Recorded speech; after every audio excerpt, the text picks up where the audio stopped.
So, good evening. Thank you, our viewers and our listeners. This is Adrienne Somerville from Talent and Technical Solutions, and my partner and COO, Mr. Michael Taylor from TTSC as well.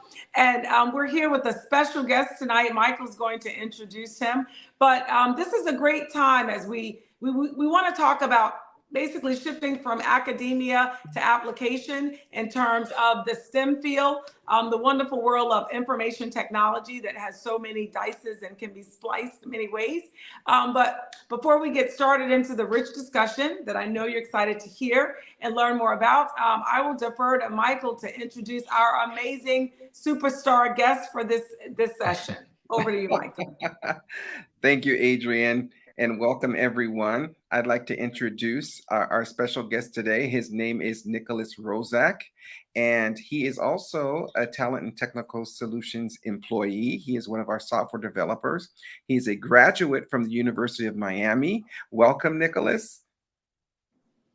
Oh, thanks so much for having me. It's actually, I've always wanted to be on a podcast, and so now I can cross it off my bucket list. Oh, we make dreams come for joining us. We're excited to have you. There is so much that we really are going to dive into. But before we get into that space, tell us a little bit about your journey in terms of you grew up always wanting to be in the IT space. There was something that pivotal that attracted you to IT. Tell us a little bit about your story and how you got to be an amazing software developer at Talent and Technical Solutions. Sure. Well, I'll say I never grew up dreaming to be in IT. I had no doubts about STEM, though. My dad's an incredibly bright man. He works at USAMRIID in Frederick, which is a biodefense agency. He's a biologist there. So he always told me stories from the lab, and I knew from very early on that I was going into STEM, but it's a matter of what, I suppose. I had my mind set on biology. I actually graduated high school. I went down to University of Miami and declared a marine science major. So probably wondering how I would end up getting into IT, and I would agree with you. A good place though, with all that water and it being Miami, South Beach. I mean, it was paradise just for that. Couldn't be in a better spot. It was a lot of memorization and not a lot of problem solving, and that's where I think I got a little, I fell out of love with it a little bit. So I decided I try something else. I was never good at math, but I wanted to challenge myself and kind of dove straight to the deep end there with the math major. Switched to that. My dad always told me the most useful thing you ever learned was statistics, and so I was like, that sounds good enough. I'll go with that. And so I switched my major as a sophomore and never looked back. Excellent. A lot of people use statistics in their analysis, learning how to dissect a lot of Mhm. data, how to reduce turnaround time when it comes to, Adrian and I are black belts. We know how to reduce turnaround time with different processes and procedures. So we've definitely had our share of statistics. But it sounds like digressing back to your dad, it sounds like he's had a lot of influence on your career. Tell me a little bit about that relationship with your dad and how he's influenced you to how to where you are today. That's a good question. You just always had the most interesting and talk about the smallpox in the innocuous fridge in the corner of the room, and we worked on the Black Plague. Um, and so I don't know. He instead of reading bedtime stories, he'd always just tell me stories from the lab, or Okay. just really got me into science from a young age.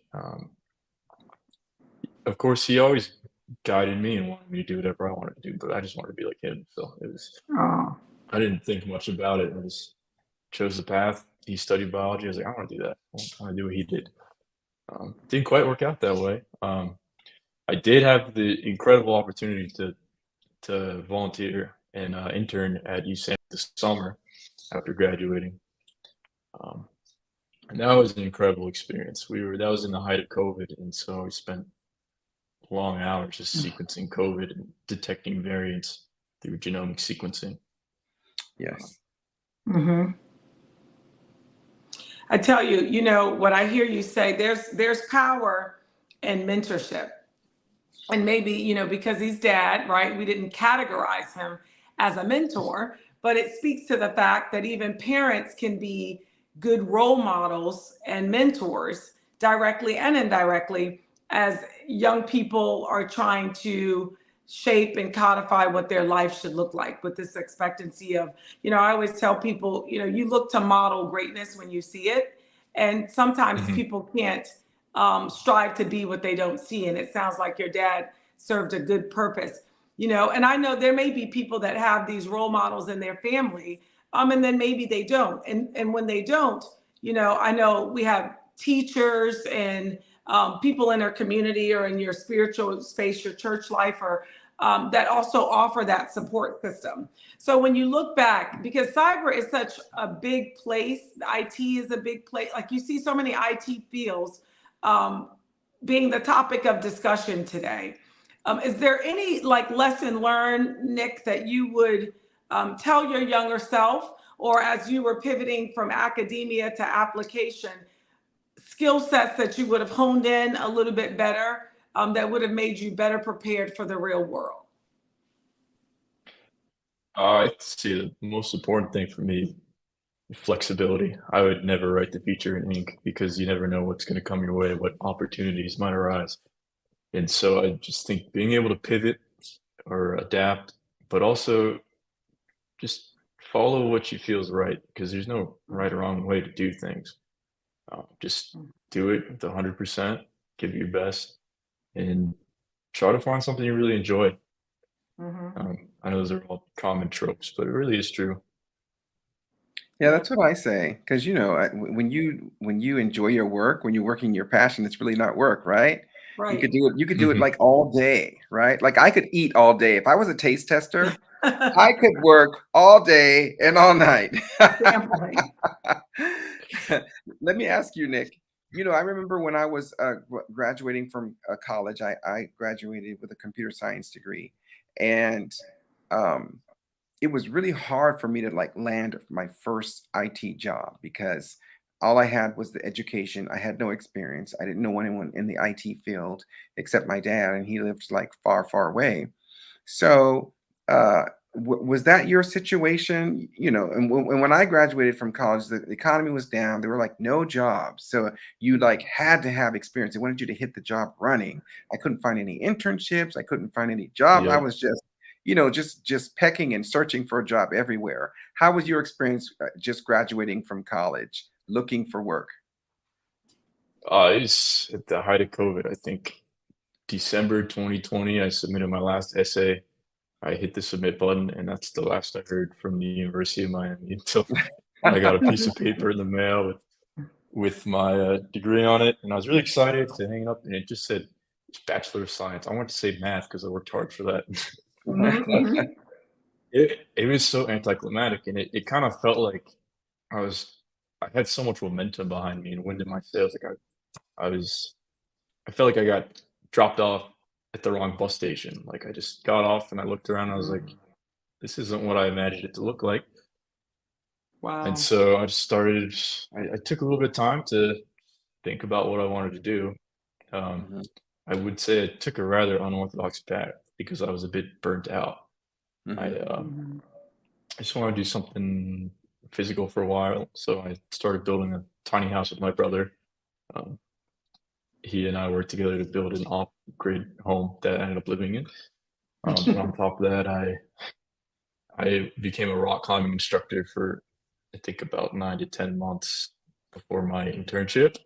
mhm. I went to USAMRID for those 3 4 months, and like how I told you, I was gonna be like my dad, but I learned there that it wasn't for me. His line of work was not for Yeah. me in reality. So it's long hours. There's no windows there. You'd be like, Oh I used to yeah. take breaks to walk outside and eat a clementine so I wouldn't get scurvy from being inside all day. Yeah.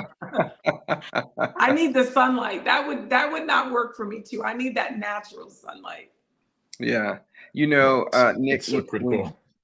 when we first started Talent and Technical Solutions Corporation, Adrian and I, we were in the middle of creating a television commercial for TTSC, and we were basing it off of, what was the name of the movie?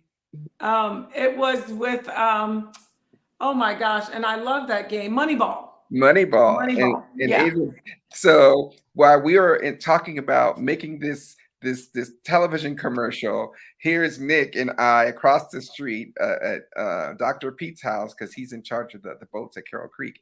And he's talking about Moneyball. And I'm like, oh my gosh, what a coincidence. Right. Did he ever mention how that happened? I Sorry? think it's a funny story. He and I were discussing how his kids ended up going down the artistic fields, they're very creative and artistic. Mhm. And him being a doctor, I was like, being a doctor itself is an art form, but I've Right. always gotten the interpretation that numbers kind of remove that emotion. Like you can boil everything down to a percentage of success. And that's how we started talking about how numbers kind of rule the world. And I was like, I've seen the movie Moneyball. And this guy turns around and says, Moneyball, I love Moneyball. It is. And you know why I loved it? Because one of the things I think, well, I'm a believer that if you don't evolve, you'll dissolve, right? And so Moneyball was a movie for those that haven't seen or heard it. Well, it has Brad Pitt in it, so it's a good movie. That's why I watched it. But yeah, but the theme of that you have to, you can't have the usual suspects operate the same way, and that status quo is a losing proposition, and you'll continue to yield the same results over and over and over again. And the interesting thing that when we're in it, it's hard to appreciate that. Like Yeah. they are not winning, right? In the movie, this baseball team, and they continue to select people. And there's so many themes. With TTSC, we wanted a diverse workforce, right? We value freedom and flexibility. Pre-COVID, Michael and I have always been of that mindset. Like we need to think differently, think bolder. Like you could have people working all over the world. Why do you have to be in a building? And so, focusing on, I believe, and I know Michael does too, everybody has a gift. And I think true leadership in terms of talent management is, one, to help people understand what that gift is, if they don't already. And two, is to unleash it for the organization's goodness and optimization. And what you could see in Moneyball, where people wouldn't select the right people based on their gifts, they focus on nonsense. Oh, well, you know what? He kind of throws the ball weird.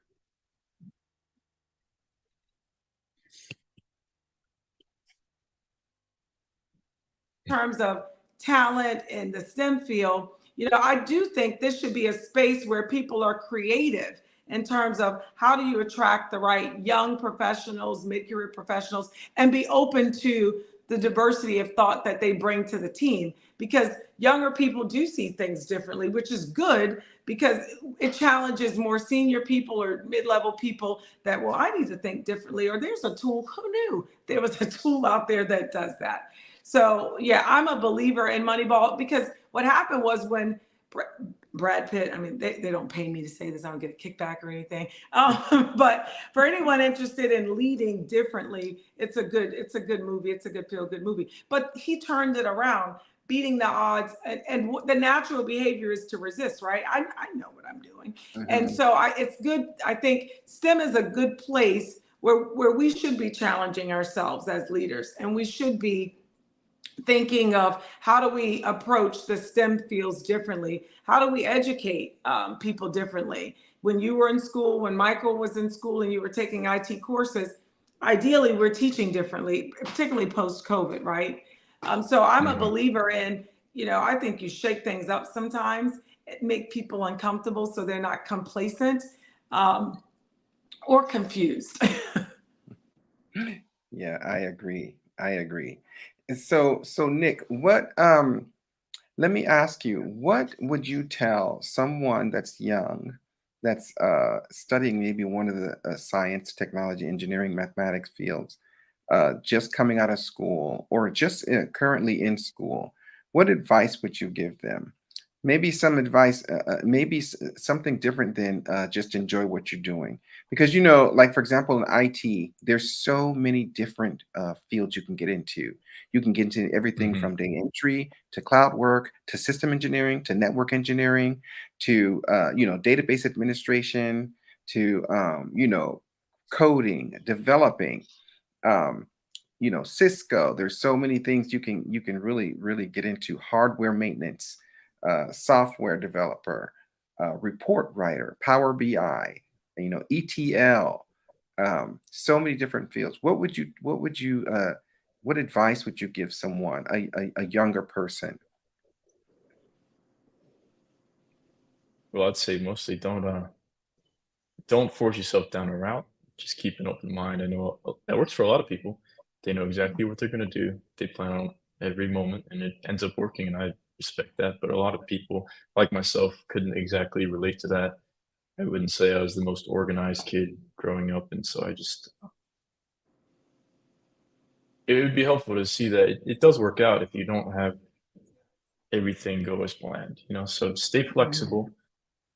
That was the biggest thing for me. And Yeah. to bring up that Moneyball analogy, I was kind of the guy that threw weird. You guys took a chance on me because I didn't have too much coding experience coming out of college, but I was determined to learn, and I've found that I love it. It's incredible. It's the ability to work from anywhere to solve these complex problems, to be creative through front end, back end development.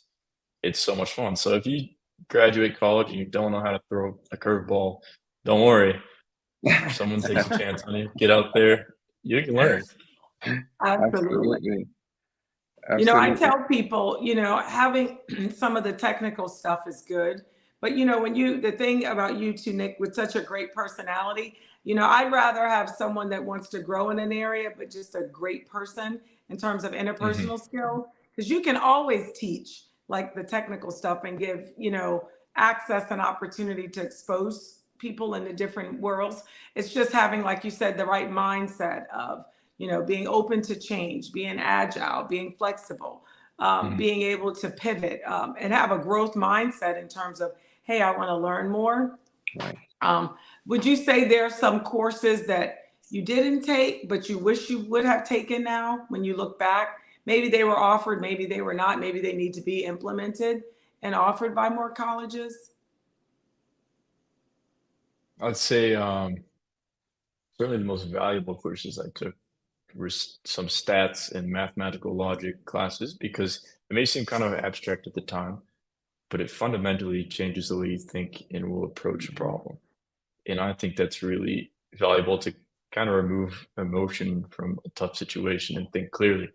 And that's helped me a lot. Just ignore the things that don't matter, focus on getting the problem solved.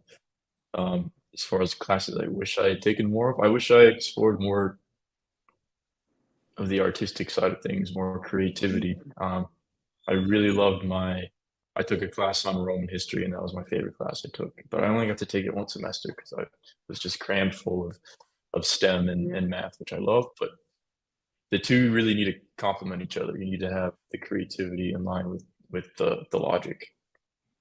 Yeah, I agree. I keep telling Michael, I had Spanish in high school for 3 years.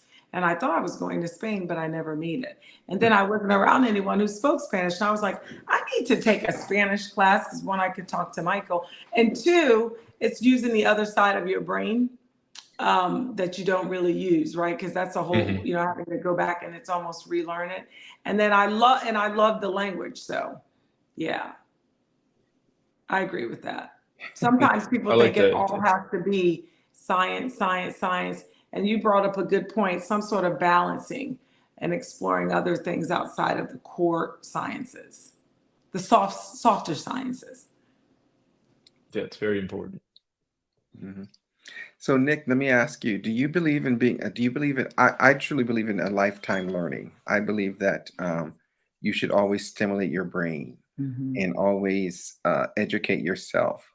Are you a believer in that? And if so, where do you see yourself in 10 years from now? and what type of topics would you like to be an expert in? Of course. I mean, if you're not always learning, what are you doing? Right, Sounds boring. exactly. Well, I don't know. I just try to explore different interests, and I always kind of grew up without a specialty and or like something I was obsessed with. And lately, I've become obsessed with photography in a way. Um, Mm. Mhm. and so I started it out, and I had no idea what I was doing. I didn't know what shutter speed was. I didn't know what aperture was. But day by day, you learn a little bit more, and it starts to feel second nature. And then when you start to feel like you know a good bit, you get a little past that point, and that's when you realize you know absolutely nothing. There's so much more to learn. So, Mhm. It Yeah, is. so that's the case for everything. It's I really agree. tough to master something. Mhm. S- Do That you know? moment when you really realize the depth of what you don't know, that means you're on the right path. Yeah. Oh, that's good. You know, That's good. the world is changing so much. Saudi Arabia is building like this this 100-mile city that's like Oh my God. hundreds of. Have you seen that? And it's supposed to I've be seen that. That's it's supposed to be like in the middle of the desert. A lot of countries are adapting this central digital banking currency now, um, where it's going to be, a cashless society. mhm. They do have these flying cars now. Where do you all, and you too, Adrian, where do you see us in the next 20 years? What are we going to look like?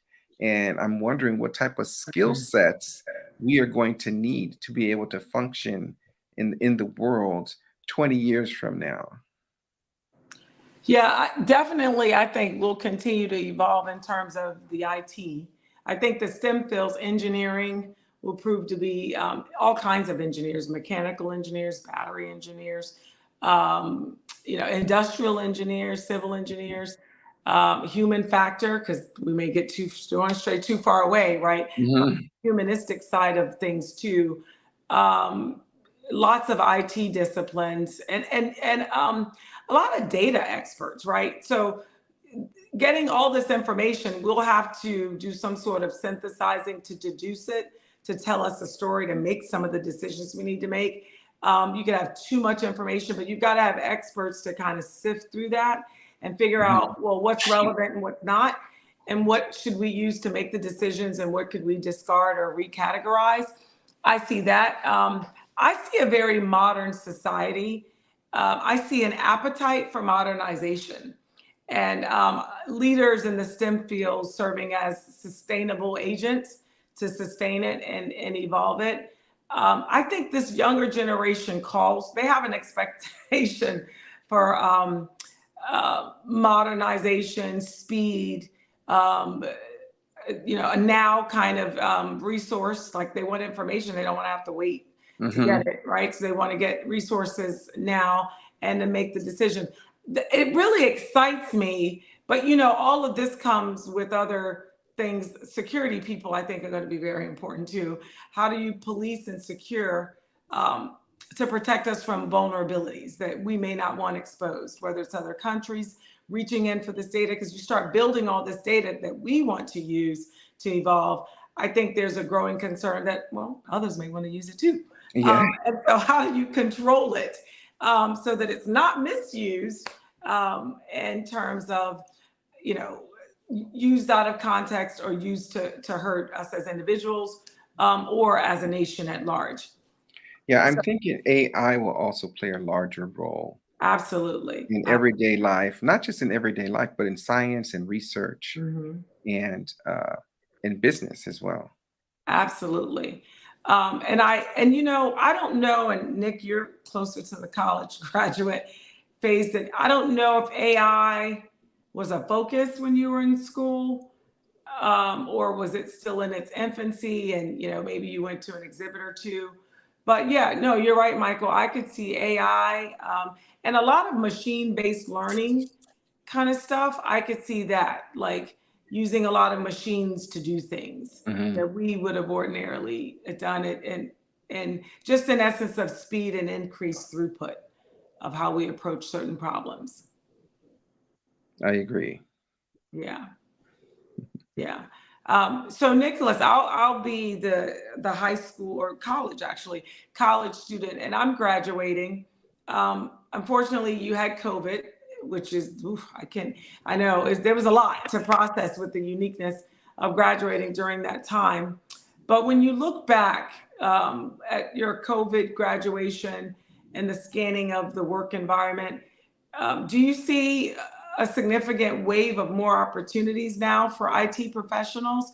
Or do you see, because there's some people that are concerned about the job market today, even with a STEM degree and graduating from college? Yeah, it's an interesting time, especially given all the recent tech layoffs in a super qualified field. And a lot of people Mhm. entering it, they were told that learning to code is going to solve all your problems and can have a great Yeah. career, excellent job security. So now you have a surplus of coders which are looking for a home. Um, that sounds kind of bleak, but we've seen time and time again the market rebound even stronger than Mhm. before. So hold the course, don't worry. Mhm. Just be adaptable.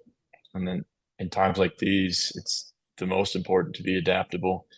And that ties into AI. Learn how to use it because it'll be your friend. I don't think it's here to replace us, but it's here to make each individual worker that much more productive. So the bar is going to be higher. Yeah, I agree. Are there skills associated with coders that you think are redeployable? Like, okay, so I can't code right now, having a hard time getting into that space, but what other alternative areas do you see in terms of the IT world where coding skills and talents are redeployable and can be reused? You can learn to code to just about anything in the field because from that, you just learn how computer structures work, data structures. And so Mhm. just understanding all of that just opens so many doors. And I think the most important thing is to learn how to think logically, Mm, and mm, you can flourish anywhere as long as you have that growth mentality that you mentioned, Adrian. Yeah, that growth mindset. The IT field is very large, and even when it relates to science, the data sequencing, the bioinformatics, all that. Mhm, There's not a connection in between all of those skill sets. And for example, with coding, you could do database administration. Um, mhm, as you're administering a database, and depending on platform you might run on. Like when I did database administration, it was running on a Unix platform, so I had to know how to code in Unix. But then I also had to know SQL, which was Oracle SQL. And then if I had to program in Oracle, I used to have to know procedural PL SQL, which is an Oracle version of SQL. So that's what you developed in. But then when you wanted to do analysis on the data, you would use regular SQL, it's called SQL Plus. mhm, And then to manipulate the database on the Unix server, you had to know Unix. Another tool that they have in IT is called ETL, extract, transform, and load. So if you have an old database and you want to export that data into the new database, uh, the fields and the logic are not just, it's not one to one. So you have to load it into what they call an ETL tool. There's a great one on the market called Power Center, where you would import all the data into Power Center and add the logic, and then you would export it into the new updated mhm, database where they can, run reports or do whatever they need to do in production and do transactions. So coding mhm, is a very fundamental skill that will mhm, open other opportunities for you in the IT world if you get tired of coding. They have data modeling where you can mhm. model the database so it can run more efficiently. And you can learn how to do what they call star schemas, so the data can fit efficiently in the data warehouse. Um, it's so like I said, coding it leads you, it opens doors to a number of other opportunities, in the IT world. mhm. So don't be Yeah. discouraged if it's not your dream opportunity. Yeah. No, Yeah. but sometimes if one role plays out, you still have those other skills to fall back on, Hmm. you Oh, know. certainly. Once you learn the one language, the rest come a lot easier. Yeah, yeah, Wow. because you know the logic Mhm. Is and it you know. like learning a foreign language almost? Exactly. Yeah. It's kind of like all the Latin languages. You learn one, and they all kind of some sort of rendition of the other. Yeah, Yeah. So it's good because you are using that creative side, that learning side of the brain that helps with that language. yeah, and I can also tell you when you work in the IT fields, coding is very detail oriented. So folks in the IT field that do coding and work in IT, they are very detailed people, and especially when you have to debug, when you have to debug something, when you have to, research why the backups failed, or go back and fix it and then start them again. I remember when I got back into IT.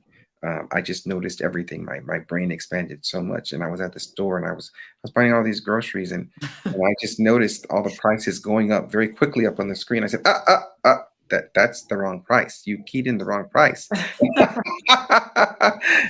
I caught that very, very quickly. I just noticed my brain was, and she went back. She goes, "Oh, you're right. You're right." I made because that those days, they used to key it in by hand, and yeah, I just noticed I was very detailed. Became very, very detail oriented. Um, yeah, so your mind it works a little different when you code every day, and you're looking for trends and data because Mhm. you're you know you're searching for elements in the data that may be anomalies, and so it's a very good skill to have. I can say that. Yeah. Do you think so? You think of, well, I can tell you the research I've been reading. There's a shortage of computer science individuals. And I don't know if it's a shortage because there's a shortage in the supply, like those that are graduating, because you always see, like, oh, yeah, there are a lot of computer science graduates. Or is it, it's one of those fields that is very lucrative potentially too, because it's in high demand. Do you think there's going to continue to be that rate of growth with it, or will it top out at some point? Like, there's a saturated supply of computer science majors and graduates and those entering into the workforce. Are you asking me or Nick? Either you or Nick. Nick may have his thoughts, and you may have yours too, since both of you've been in that space. Okay. Well, I'll go first, and then I'll let Nick answer.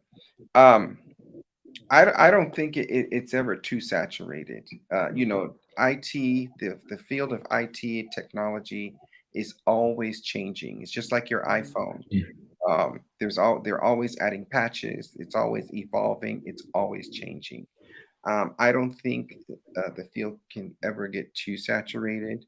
And if it does, the people that remain alive are the ones who are able to reinvent themselves, and that you may be an IT programmer, but you can also do database. You are also expert at cloud. You're also an expert at system engineering. Um, the thing that sets people apart is how good they are and what their skill sets are. See what I mean? If you're good, for example, when I used to be a developer, I could code something, I get the requirements, uh, get the voice of the customer, find out what they want. I could code something in 2 days, whereas other coders, it would take them a week, and other coders, it would take them a month. So Mhm. it all depends on how good, you are in those skill sets. And the industry is never saturated in those. You see what I mean? Now Yeah. and I don't want to say mediocre, but the people who aren't so quick on their feet, who may take a little bit longer to code or develop something, or your value is based on in the IT field how quickly you can solve problems. Hmm. You know what I mean? Because the And customer, accurately.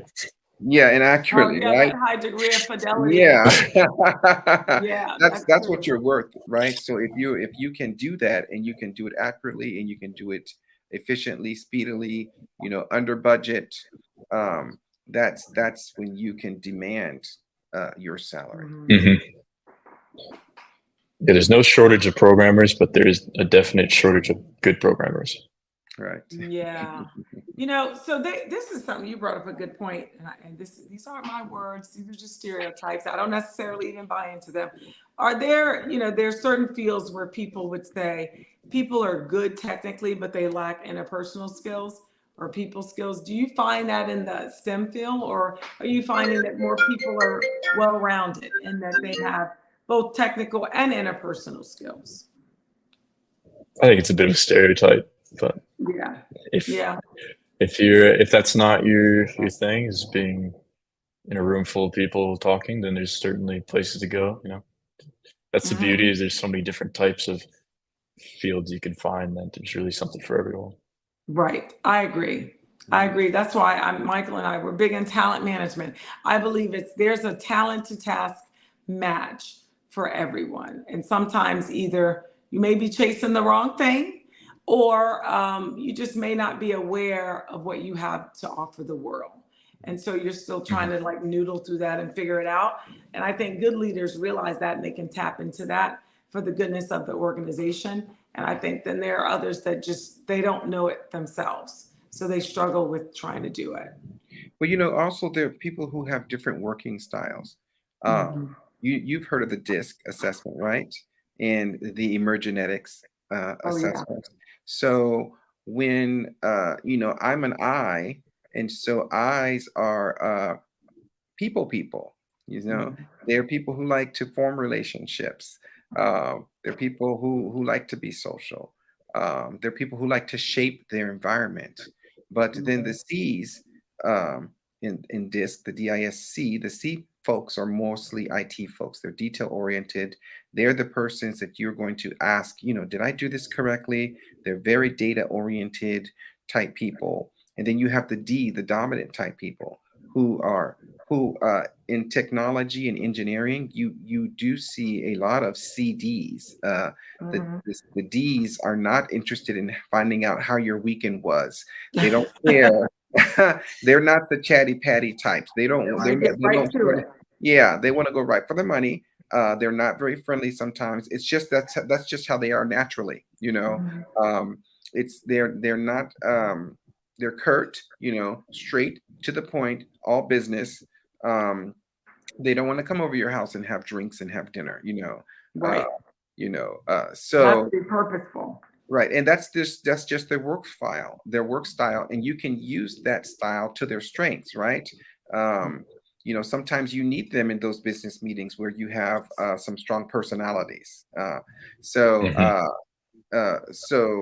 everyone has when I was a kid, I always wanted to be a comedian. I always wanted to make people laugh.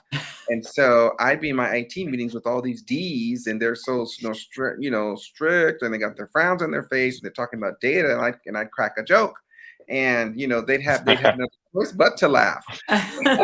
They're like, You know, Michael, we're here for a meeting. We don't have time for social hour. Absolutely. So, but I did run into a number of those folks who didn't have those people skills. And a matter of fact, at the place where I work now, a lot of them don't. A lot of the scientists or the data folks, they don't have. Um, a lot of them don't have people skills, and that's what we're there for, to teach them those people skills, how to talk to their employees, how to talk to their colleagues. Hmm. Uh, so that they can perform better, so they can create a more cohesive environment. They can create that synergy, and so they can perform better. Yeah, Hmm. you raised a good point, Michael, that prompts a question for me. Like, and this will be for Nick too, to answer. What do you think are the greatest challenges, right, in terms of this computer science IT field? What do you think are some of the greatest challenges we're facing now? And because really, you think of the college student, they're likely to be having to deal with that challenge. I'll let Nick Michael, would answer. you like to go first? I'll let you answer first, Nick. Well, like I said, there's a shortage of good programmers, so I think the the biggest challenge is it's really performance, and the bar is only going to raise with AI being integrated into our workflow. So there's going to be that much more expected of you. But I agree. if you can, as Michael pointed out, it's really essential to have good people skills. So if you can develop those and you can do your job well, efficiently, and quickly, then I don't think you'll worry a day in your life. It's just Right. a matter of getting there. Yeah. Another thing, a big challenge personally I dealt with was imposter syndrome, and it took me a Mm, long time to get over. I still deal with it, but you'll definitely be facing some of that. But don't right. worry, we're all just trying to figure it out. Yeah. Can tell me what is for those folks that are out there listening to this podcast, what is imposter Mhm. syndrome? Break it down into layman's terminology. Give us some examples. The feeling that you're not qualified, the feeling Hmm. that everyone else around you is performing much better and knows what they're doing and never doubts themselves. It's a feeling that you don't really fit in or have that deserve that spot. And how do you get over that imposter syndrome? How do you Um, supersede that? with time, you Mhm. learn and you impress yourself by doing tasks that you thought you never could. You ask a Hmm. lot of questions, and eventually you'll find there's some that others can't even answer. So maybe they don't know Hmm. Yeah. everything. Right. And I notice that in the STEM fields, whether it's science, technology, engineering, people are afraid to ask questions because Mm, they're thinking, "Oh, I'm going to look stupid," or they're going to think I don't know nothing, or I'm going to, and they're going to think I just don't know. And mm, in working in those type fields, when you do a lot of brain computing, using your Hmm. brain, who wants to look like they don't know? right. So, I remember when I was my younger self, and I was in IT, and I didn't know how to do a lot of the coding. I would Hmm. research, I would Google, I would go into those different manuals and like, oh my gosh, how do I code this? And it was so simple. I'd be creating So all you would this never ask, code. you wouldn't Oh ask for no. help? Why would I ask for help? They would look down on me like, oh, that one there doesn't know a thing, you Oh, know? wow. Hmm. So, That's a and lot of it's, pressure. yeah, lots of pressure. Lots of pressure. Yeah. Absolutely. I hope we're pivoting into a generation of STEM leaders that they are about exploring and embracing the red when they see it, and not, I don't believe in the word failure, or having a fear of failing. I would submit to you that failure is a data point for me, and it's just an interesting data point that enables me to course correct if need be. And so I think people get so, and like you said, Michael, paralyzed, if you will, of this fear of failure, or Yeah. fear of not knowing, or fear of you should know, the imposter syndrome. And it's interesting because it's all about, the STEM fields are inquisitive fields. You should be Hmm. asking and breaking and rebuilding and applying environmental whatever to a process that doesn't have that, and then growing from the experience. It's sad that even in that field there's that reluctance to be vulnerable and transparent about what I know Hmm. and what I don't know. Yeah. Well, that's where mentorship comes into play. That's why Mhm. it's always good to have a great mentor, a senior person who's been Right. coding and developing for years. But this person should like to teach and willing to give that knowledge transfer, willing to show the younger junior developers, Hmm. this is the methodology, this is how you do it. Give them some sample projects to work on, a little sandbox to develop in and practice in, because those are the ones who make the difference and give those younger people the courage to step out and start practicing and exploring and experimenting and developing and coding. Because when you don't have that person to go to and you're by yourself and you got a deadline looming and your customer's like, okay, where is it? And then you're staying up till 3, 4 o'clock in the morning trying to do this coding, and it's not working, and all you needed was a period, you know.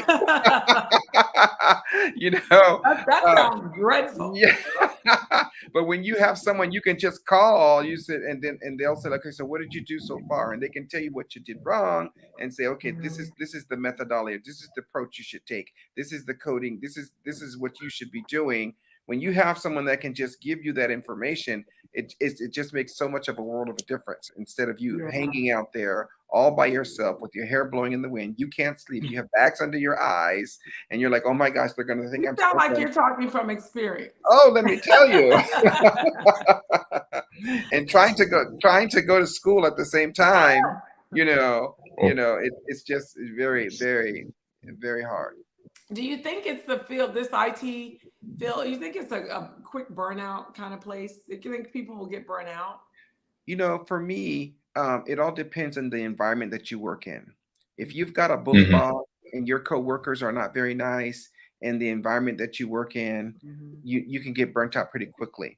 But if you are in a good environment where you have the support, the nurturing, the mentorship, where you have good people around you that are applauding you on, and that are supportive, willing to help you, willing to educate you, um, and challenge you as well.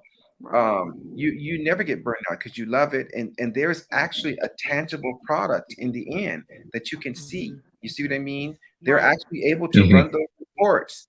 They're actually able to do those transactions. The fruits And of your so, labor. everything from creating roles, assigning alter, update, delete privileges to some of the people, read privileges.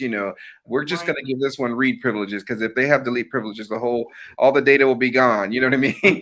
So, you know what I mean? Just, giving them those privileges, and they're so happy. Oh my gosh, I can do this. I can do this functionality now.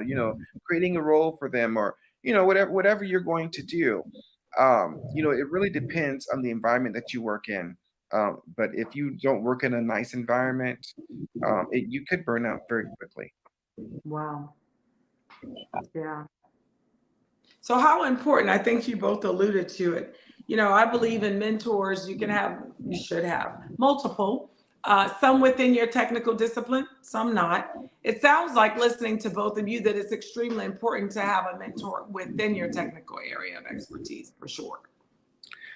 I would say if you are a junior to mid-level um, person, those mentorships, whether it's a peer-to-peer mentorship or you have like a senior developer person working with you, it's excellent to have a mentor. To be honest with you, I think we should all have mentors. Even if you're senior, you should all have mentors, not just one mentor, Yeah. but multiple mentors. But if you are a senior, this is in the IT field and in a lot of the other STEM fields. If you are a senior person, a technical person, you should be autosufficient. You should be able to do the research and come up with and be able to experiment in the developmental area and reach your own conclusions. See, because once you're at that senior level, you can work independently, right? And then Right. you can consult with other colleagues that are at your level, um, to go further, right? Um, but at the junior in the mid level, you should have some senior mentors, especially when it comes to coding and developing, uh, and you should get multiple perspectives as well. Right. Yeah, multiple perspectives, very important. Right. Are there any books or readings recently that you all read in terms of the IT field that was just a game changer, or something you would recommend? Not me. I mean, I've read a number of Oracle manuals. Um, I've taken a number of SQL classes. Oracle has a number of classes that you can take, as far as the database, as far as SQL and how that database and that technology works. Um, So just educating yourself continuously. I wouldn't say a certain book. I would say continuing education, consistently continuing, continuing learning, um, continuing developing yourself. You know, when you work in the IT, especially with these databases, whether it's Microsoft or Oracle, they have patches, quarterly patches that you need to install. Just ensure that you're installing your security patches and ensuring that you're adhering to your naming conventions and ensuring that you're continually educating yourself to the latest and greatest uh, technology that's available. A number of companies have their own university. Like we have, like when I was doing Oracle, we had Oracle University. Okay. They have conventions you can go to, conferences you can go to, that tell you about.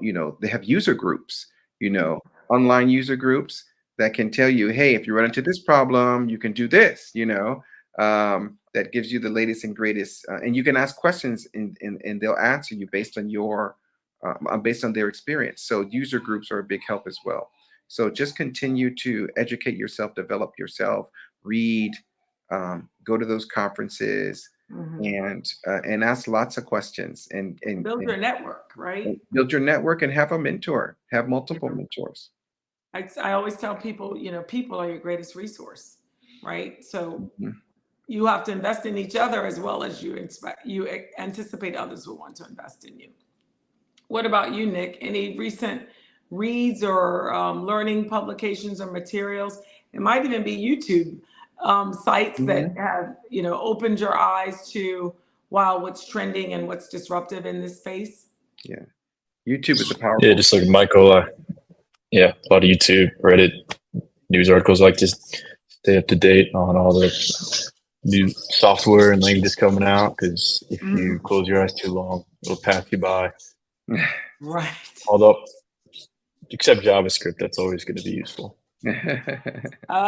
Exactly. Yes. JavaScript, you said, right? Java and Oracle have been around forever, it seems. Yeah, they Oh have. yeah, They've been Yeah. friends for a long time. Yeah. So, is there anything, any words that you think you wish someone had told you, or as we move forth with the workforce of the 21st century, something they just really need to keep in the forefront of their minds as they're navigating through this career journey? you had touched on it, and that's your network. I remember Mhm. always hearing how important it was, and I just kind of wrote it off. And so Yeah. during that hiatus after college, I was submitting a bunch of applications and cold calls, and the first time I go out and start shaking hands and meet Michael, you just got to get out there and show your face. Yeah. And I love the young people that go, I would love to, but I'm such an introvert. I just don't do well. I said, well, this is where you get to reinvent yourself, whether you turn it on, because I'm an introvert too, whether you turn it on or turn it off. This is something you've got to grow into.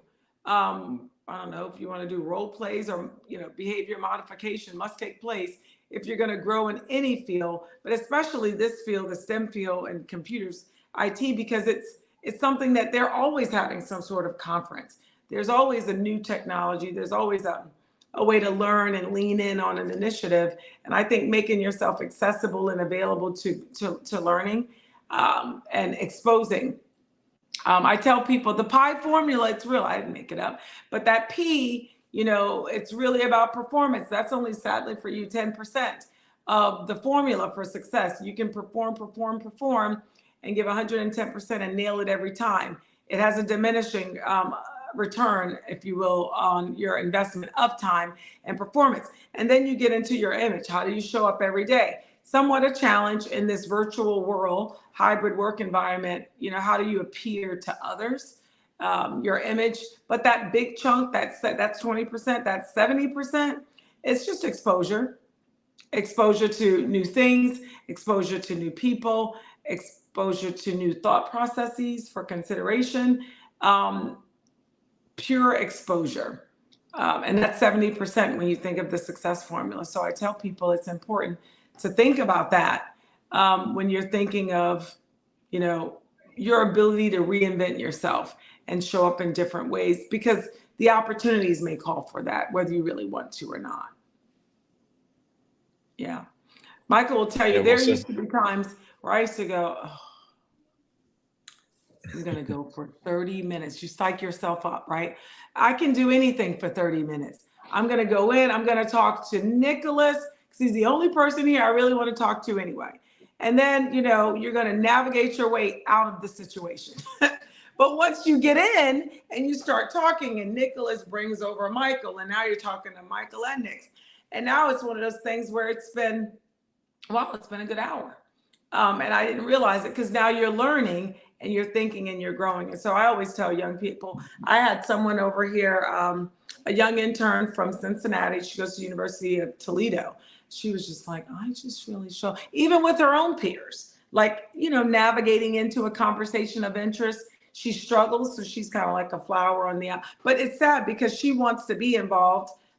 She is in a STEM field. She's around at this time, she was around a bunch of other STEM kids, young adults, rather, college juniors, and she just couldn't insert herself.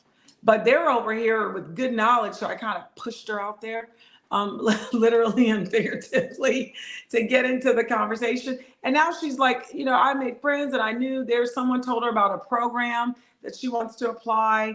You would never have gotten that if you don't engage with your own peers and stay connected to what's happening in your industry. And IT is one it's rapidly evolving. So I think it's good to be connected. And I tell people being present is not the same as being connected. I can have my iPhone on my night table stand and it's very much present with me. Until I plug it in, it's not connected to anything. So just because you're physically there doesn't necessarily mean you're connected, but you're present. And I'll give you that. So any departing words, gentlemen? We have about 4 minutes, and any last thoughts or any compelling things that, we didn't talk about that you want to leave in the hearts and minds of our future IT professionals? Well, I would say not just IT professionals, but anyone in the STEM field to continue educating yourself, to obtain mentors, to expand your network, um, and to always be willing to change, and be a lifetime learner. Always continue to learn because the world is changing so rapidly. We live in a dynamic world. We're changing to more of a global society, digital society. So just always remember to continue learning, expand your network, roll with the changes, and mentorship and networking are very, very important to your success. I love that. Build that relationship capital along the journey. What are your thoughts, Nicholas? Just do it because you like it and no other reason. That's true. Not because of what someone else did. I'm glad you started with that. I had the aspirations of being like my dad. That was the role model, but you had to chart your own course and do what makes you happy. And I think that's kids. Yeah, that's something that young people do want to remember along the journey, that you stay focused on who you are. And something I'd also add, I always tell people, do the lonely work. I say it's lonely work because only you can do it. Be very reflective in terms of, your desires, the impact you want to have, your willingness to be a part of the greater good, and to live and lead with purpose, passion, and pride.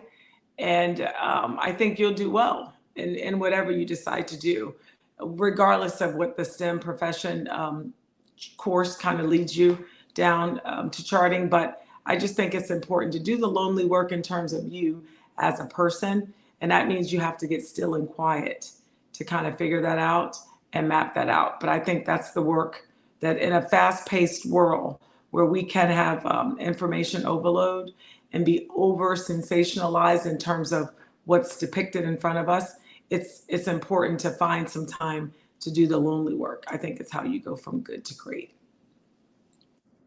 So with that said, listeners, we're just about out of time. On behalf of Talent and Technical Solution, leaders. Thank you, Nick, for joining us this evening as we share this with Career Communications Group STEM City. So you'll be live and people will be able to go back and play and listen. And hopefully it is our hope and desire that you got some good tips and tricks for what you need to do in terms of your trade in the STEM field. And if not, send us a message. Happy to chat with you and reach out and give you some additional insight and or tools. But until next time, we are going to sign out. Thank you so much. It's been a pleasure. Nick and Michael, thank you so much. As always, Michael, my partner, and Nick for taking time out of your busy schedule. I know how amazing you are. I'm biased, and on behalf of TTSC, we are grateful to have you as a part of our team members. And I see you easily leading, serving as a leader and leading our organization in the near future. So thank you for all you continue to do. Have an amazing day, everyone. We're signing off. Bye-bye. All right. All right. Appreciate you guys. Bye. Appreciate you as well.